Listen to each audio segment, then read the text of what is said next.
El olor a salitre y a café recién hecho se colaba por la persiana entreabierta del pequeño apartamento de Ayo dos Santos, en un barrio obrero de Málaga que despertaba con el murmullo creciente del tráfico matutino. Ayo, de 28 años, se estiró en la cama, sintiendo la familiar rigidez en los hombros, recuerdo de las largas horas del día anterior sobre la moto de reparto de entregas Sol Sur. Su piel oscura, herencia de sus ancestros en Guinea Ecuatorial, contrastaba con la sencillez de las sábanas blancas. Se levantó y la primera luz del amanecer andaluz dibujó su silueta atlética, forjada más por la necesidad que por el gimnasio. Mientras el agua para el café se calentaba, sus ojos se desviaron hacia el rincón del salón donde un viejo escritorio de nogal, rescatado de un contenedor, esperaba pacientemente su intervención. La madera, aunque maltratada, susurraba historias de un esplendor pasado. La ebanistería era su verdadera pasión. El sueño que lo había traído a España hacía 6 años con una visa de estudiante y un corazón lleno de esperanza. Un sueño que a menudo parecía desvanecerse entre el olor a gasolina de la moto y el peso de los paquetes ajenos. La primera entrega del día fue en un bloque de apartamentos encalado, con geranios rebosantes en los balcones. Una señora mayor, con el pelo teñido de un rubio improbable, abrió la puerta. Al ver a Ayo, sus ojos se estrecharon casi imperceptiblemente y su voz, al darle las gracias, subió una octava, articulando cada sílaba como si Ayo fuera sordo o extranjero a la lengua, o ambas cosas. ¿Entendido? Ayo asintió, forzando una sonrisa que no le llegó a los ojos. Perfectamente, señora, que tenga un buen día. Era una de esas microagresiones, pequeños alfileres diarios que se clavaban bajo la piel, recordándole que para algunos siempre sería el otro. De vuelta en el almacén de entregas Sol Sur, el ambiente era el de siempre, un caos organizado de cajas, rutas y prisas. Lucía Rivas, una compañera de unos 30 años, con el pelo recogido en una coleta y una expresión generalmente apurada, le dedicó un rápido «Buenos días, Ayo», mientras ordenaba sus propios envíos. Ayo apreció el gesto. En la vorágine del almacén, Lucía era de las pocas que lo miraba directamente a los ojos sin esa sombra de sorpresa o cautela que a veces percibía en otros. El señor Jiménez, el jefe, un hombre calvo y con una barriga incipiente, repartía órdenes con su habitual tono de quien no tiene tiempo para sutilezas. «Dos Santos, tengo algo especial para ti. Una recogida y posible presupuesto en la zona del Limonar, cliente importante, así que cuidado, ¿eh?» Le entregó una hoja con la dirección, Borja Crespo. El Limonar se alzaba sobre colinas con vistas al mar, un entramado de chalets señoriales y jardines exuberantes que parecían susurrar historias de antiguas fortunas. La residencia de Borja Crespo era una de esas villas imponentes, con muros altos cubiertos de bugambillas y una cancela de hierro forjado. Ayo llamó al interfono, anunciando su llegada. La voz que respondió fue cortante, metálica. «Ya era hora. Empuja la cancela. Está abierta». Ayo empujó la pesada cancela y avanzó por un camino de baldosas de terracota flanqueado por palmeras. La puerta principal se abrió y apareció Borja Crespo. Rondaría los 45 años, blanco, con el pelo cuidadosamente peinado hacia atrás, vestido con un polo de marca y unos náuticos que gritaban «dinero viejo». Su mirada recorrió a Ayo de arriba abajo, deteniéndose un instante más de lo necesario en su piel oscura, en su uniforme de repartidor. Una mueca casi imperceptible curvó sus labios. «Supongo que eres el de la mensajería y lo del presupuesto», dijo Borja, con un tono que mezclaba aburrimiento y una velada condescendencia. «Pasa, y no toques nada más de lo necesario».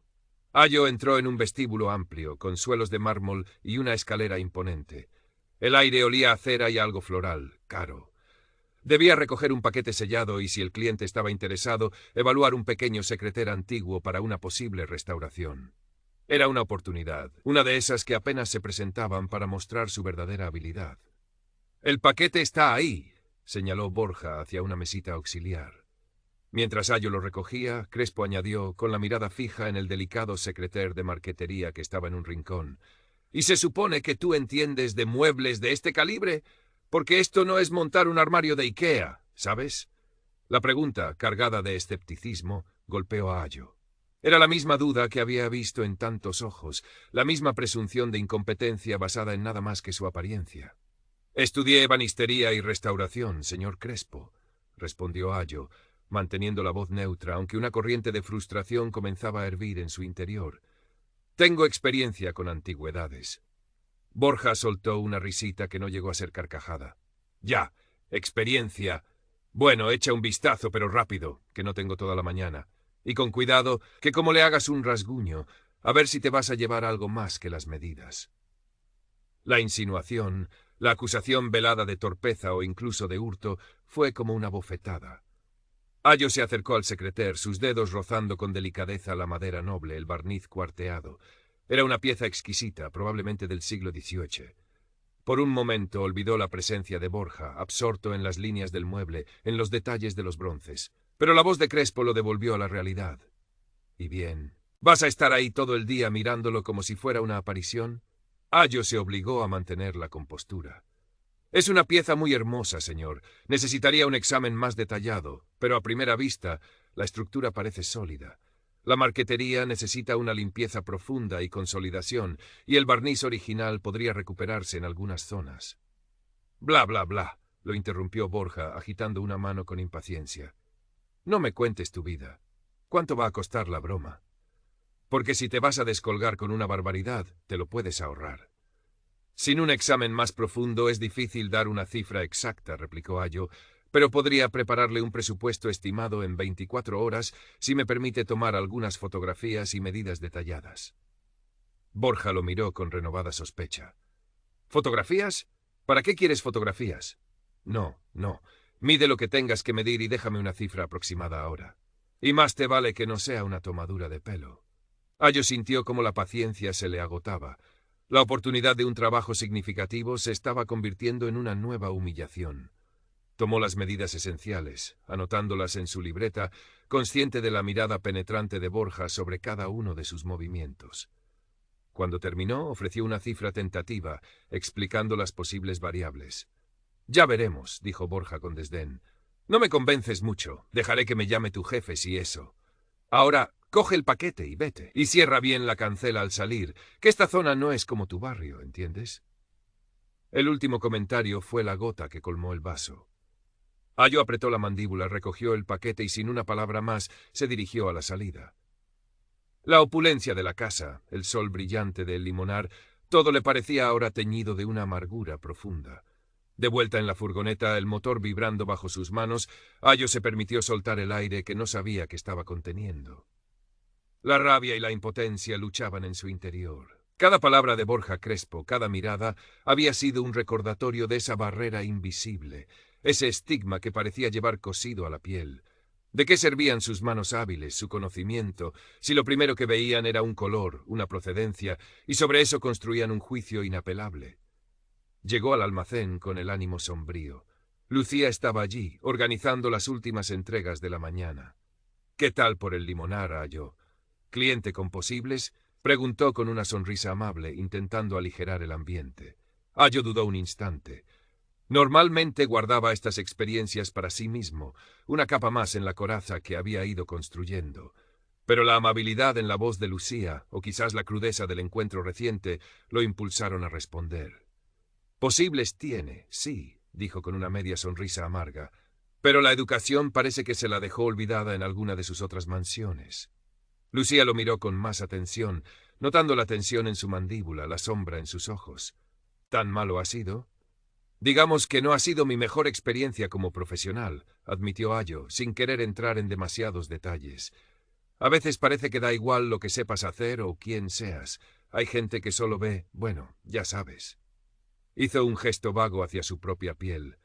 Lucía frunció el ceño. Ella era de Málaga de toda la vida, de un barrio trabajador como el de Ayo, y aunque había tratado con clientes difíciles, nunca había tenido que enfrentarse a ese tipo de prejuicio directo. Sintió una punzada de incomodidad, de vergüenza ajena. «Lo siento, Ayo, hay mucho idiota suelto. No todos somos así, de verdad». «Lo sé, Lucía», respondió él, apreciando sinceramente sus palabras. «Si no lo supiera, no seguiría aquí». Pero en el fondo, una parte de él se preguntaba cuántas Lucías hacían falta para compensar a un solo Borja Crespo. La tarde trajo una llamada del señor Jiménez. «Ayo, ven a mi despacho un momento». El tono del jefe era más seco de lo habitual. Ayo sintió un nudo en el estómago. Al entrar, Jiménez lo miró por encima de sus gafas. Ha llamado el señor Crespo, el del limonar. Ayo asintió, esperando lo peor. Dice que has sido poco profesional, que casi le rompes un mueble carísimo y que le has dado un presupuesto desorbitado, con mala cara, que no quiere volver a verte por su propiedad y que espera que la empresa tome medidas. La sangre hirvió en las venas de Ayo. Era una sarta de mentiras, una distorsión completa de lo ocurrido. Señor Jiménez, eso no es cierto, dijo, esforzándose por mantener la voz firme. Fui completamente profesional. El señor Crespo fue displicente desde el principio, y el presupuesto que le di fue una estimación basada en la pieza, que es muy valiosa y necesita mucho trabajo. Jiménez suspiró, tamborileando con los dedos sobre la mesa. Mira, Ayo, el cliente siempre tiene la razón, o casi siempre, y este Crespo parece un pez gordo. No podemos permitirnos problemas con gente así. Dice que olvidó firmar un documento importante de la recogida del paquete. Necesita que alguien vuelva mañana por la mañana a primera hora, y ha pedido específicamente que no seas tú. Ayo sintió una punzada fría. No solo la humillación, sino ahora la amenaza a su trabajo. Pero yo no hice nada malo, señor Jiménez. Él. Da igual, Ayo, lo cortó el jefe con un deje de impaciencia. No quiero historias, mandaré a Lucía. Y tú, por favor, intenta ser más diplomático, ¿vale? Con estos clientes hay que tener mucho tacto. ¿Diplomático?, pensó Ayo con amargura. ¿Significa eso dejar que me humillen y encima dar las gracias? Salió del despacho sintiéndose derrotado, la injusticia clavándosele como un puñal. La idea de que Lucía tuviera que ir a enfrentarse a la arrogancia de Crespo, aunque fuera por un simple papel, también le incomodaba. Esa noche, el taller se convirtió en su refugio. El aroma de la madera de cedro y el sonido del formón contra la veta eran un bálsamo. Pero incluso allí, la sombra de Borja Crespo lo perseguía. ¿Debía dejarlo pasar? Callar una vez más, como tantas otras. La imagen de su hermana pequeña en Guinea, sus ojos brillantes llenos de admiración por el hermano que había ido a buscarse la vida a Europa, le vino a la mente. Él les contaba historias de esfuerzo, de aprendizaje, no de humillaciones. Una nueva determinación comenzó a crecer en su pecho. No se trataba solo de su orgullo, ni siquiera de su trabajo. Se trataba de su dignidad, de la dignidad de todos aquellos que eran juzgados antes de ser escuchados. Tomó una decisión. A la mañana siguiente, Ayo llegó al almacén antes que nadie.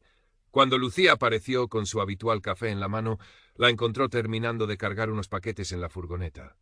«Ayo, ¿qué haces? El señor Jiménez dijo que yo iría a lo de Crespo», dijo ella, sorprendida. «Lo sé, Lucía, y te lo agradezco, pero creo que es algo que debo hacer yo». Su voz era tranquila, pero había una firmeza inusual en ella. «¿Pero y si se enfada más? ¿Y el señor Jiménez?» «Asumiré las consecuencias. Hay algo que necesito aclarar». Lucía lo miró, vio la resolución en sus ojos y comprendió que no podría disuadirlo. «Ten cuidado, Ayo, por favor. Lo tendré». La cancela de la villa de Borja Crespo estaba entreabierta, como si esperara a alguien, pero no a él. Ayo respiró hondo y empujó. Esta vez Borja lo recibió en la misma puerta, vestido con una bata de seda y con una expresión de sorpresa que rápidamente se transformó en irritación. ¿Tú otra vez? ¿Pero no te habían dicho que no quería volver a verte por aquí? ¿Es que no entiendes el español? ¿O qué te pasa? Su voz era un latigazo. Ayo avanzó unos pasos, manteniéndose en el umbral. Llevaba en la mano el documento que supuestamente Crespo había olvidado firmar. «Buenos días, señor Crespo. Vengo por el documento. El señor Jiménez me ha pedido que...» «Me da igual lo que te haya pedido tu jefe. Lárgate de mi propiedad ahora mismo o llamo a la policía». Borja estaba visiblemente alterado, su rostro enrojecido. Quizás la noche anterior había exagerado su queja y ahora la presencia de Ayo lo confrontaba con su propia mezquindad. En ese momento, cuando la tensión era casi palpable, una tercera voz se unió. «Borja, ¿qué son estos gritos? Los vecinos se van a quejar». Una mujer de mediana edad, elegantemente vestida, apareció en el vestíbulo detrás de Borja. Era, evidentemente, su esposa. Su mirada pasó de Ayo a su marido con una interrogación. Borja pareció desinflarse un poco ante la presencia de su mujer. «Nada, cariño. Un problema con el repartidor. Ya se iba». Ayo vio una pequeña oportunidad, un resquicio. «Señor Crespo, solo necesito su firma en este albarán de la recogida de ayer, y si me permite un momento». Se acercó un poco más, extendiendo el documento y una pluma. Borja lo miró con furia contenida, pero la presencia de su esposa parecía haberlo cohibido. Cogió el papel de mala gana, lo garabateó y se lo devolvió. Ahí tienes. Ahora, fuera. Gracias, dijo Ayo. Y entonces, en lugar de marcharse, se mantuvo firme. Señor Crespo, con respecto a mi visita de ayer y su posterior queja. «¿Todavía sigues con eso?», espetó Borja, aunque su voz había perdido parte de su agresividad. Su esposa lo miraba con curiosidad.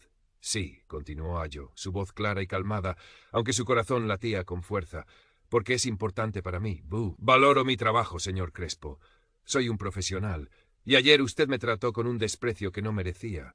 Me juzgó por mi apariencia, por mi color de piel, antes incluso de escuchar lo que tenía que decir sobre el mueble que tanto le preocupa». La esposa de Borja abrió los ojos con sorpresa, mirando a su marido. Él farfulló. «Eso es mentira, yo no soy racista. Simplemente fuiste un incompetente y...» «Incompetente», replicó Ayo, sin alzar la voz. «Le ofrecí un análisis preliminar basado en años de estudio y práctica. Le sugerí un presupuesto estimado. ¿En qué momento fui incompetente? ¿O es que mi competencia se mide por un estándar diferente al suyo?» Hizo una pausa, dejando que sus palabras flotaran en el aire cargado del vestíbulo. «Usted tiene derecho a no gustarle mi presupuesto o a buscar una segunda opinión, pero no tiene derecho a humillarme ni a asumir que soy menos capaz o menos honesto por el color de mi piel. Yo vine a su casa a ofrecerle un servicio, con respeto. Solo pedía el mismo trato a cambio». Borja Crespo estaba boquiabierto. La seguridad con la que hablaba Ayo, la lógica implacable de sus palabras parecían haberlo desarmado. Su esposa lo miraba ahora con una expresión indescifrable, quizás una mezcla de vergüenza y decepción. No fue mi intención», balbuceó Borja por primera vez sin su habitual arrogancia. Parecía un globo pinchado. El poder que emanaba de su dinero y su posición social se había desvanecido ante la simple dignidad de un hombre que se negaba a ser pisoteado. Ayo asintió levemente. «Espero que en el futuro lo piense 2 veces antes de juzgar a alguien tan a la ligera. Que tenga un buen día». Y dicho esto, se giró y caminó con la cabeza alta hacia la salida, dejando tras de sí un silencio denso y la imagen de un hombre que, por un instante, había perdido su máscara de superioridad. Cuando Ayo salió de la villa, el sol de la mañana le pareció más brillante, el aire más ligero. Una enorme tensión se había disipado de sus hombros. No sabía qué consecuencias laborales tendría su acto, pero en ese momento no le importaba demasiado. Había recuperado algo mucho más valioso, el respeto por sí mismo. En el almacén encontró a Lucía esperándolo con ansiedad. «¿Y bien? ¿Qué ha pasado?». Ayo le sonrió, una sonrisa genuina, la primera en mucho tiempo. «Ha ido. Bien, Lucía, creo que ha ido bien». No entró en detalles, pero ella vio el cambio en su semblante, la nueva luz en sus ojos. «Me alegro, Ayo, de verdad», dijo ella, y esta vez su sonrisa fue de auténtico alivio y admiración. «Has sido muy valiente». El señor Jiménez lo llamó a su despacho más tarde. Ayo entró preparado para cualquier cosa. «Crespo no ha vuelto a llamar», dijo el jefe, mirándolo con una nueva curiosidad. «¿Qué ha pasado exactamente esta mañana?». Ayo le relató la conversación, de forma concisa y objetiva. Cuando terminó, Jiménez se quedó pensativo un momento. «Bueno», dijo finalmente, «supongo que a veces hay que poner a la gente en su sitio, incluso a los clientes importantes. No me gustan los problemas, Ayo, pero tampoco me gustan las injusticias flagrantes. Buen trabajo hoy, ahora a seguir con la ruta». Ayo salió del despacho sintiendo que quizás no todos los jefes eran iguales, y que a veces, solo a veces, defender la verdad tenía su recompensa. Esa noche, en su pequeño taller, el olor a madera y barniz era el perfume de una pequeña victoria. Las manos de Ayo se movían con una nueva seguridad sobre la superficie de un viejo arcón que estaba restaurando. Cada caricia de la lija, cada pincelada era una afirmación de su valía, de su arte. El camino por delante seguía siendo incierto, lleno de desafíos. El racismo no desaparecería de la noche a la mañana, pero Ayo dos Santos había encontrado su voz, y sabía que nunca más permitiría que el color de su piel dictara el respeto que merecía. Había aprendido que la dignidad no se la regalaba a nadie, se conquistaba, día a día, con cada gesto, con cada palabra, con la silenciosa elocuencia del trabajo bien hecho. Y en esa certeza encontró una paz profunda, tan sólida y hermosa como la madera noble que amaba transformar.